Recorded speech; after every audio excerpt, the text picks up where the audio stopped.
one of the things in your credentials that I read about earlier was that the sole owner of one of the largest and oldest temporary and permanent placement service companies. So I know a lot of history come from your in-laws, how David and his siblings grew up in the business, but both you and David have taken it to the whole nother level.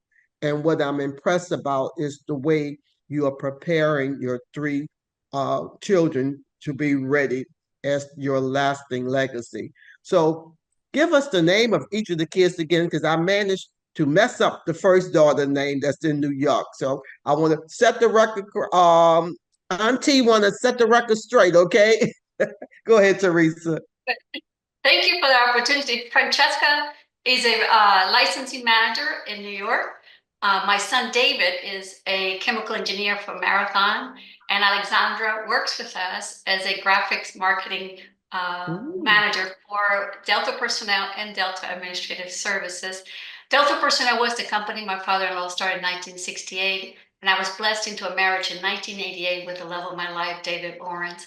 And together we grew the company a little bit further than my father-in-law had taken it. And I say that because my father-in-law was very ingrained into the oil and gas industry.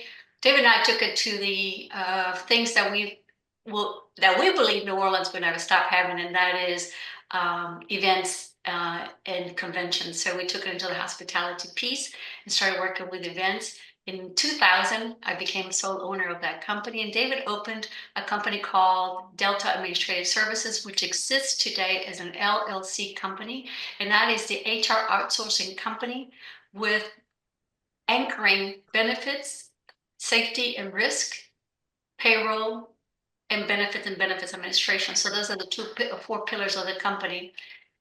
In 2019, we talked about taking a little bit step further with Delta Administrative Services. And then I became the CEO in 2020 of Delta Administrative Services. And David is still the president of that organization. We're all central locations are here in New Orleans. However, we are in over 42 states servicing the HR outsourcing business of our clients. And then the staffing business, I cannot tell you enough how exciting this merry go-around has been, a roller coaster ride when it comes to COVID, the ups and downs. But we're back on top again. And I think reinventing the wheel doesn't always take one person to do. You have to take resources around you to become the best person that you can be, but not really. You can say that, but it's really the people you surround yourself with.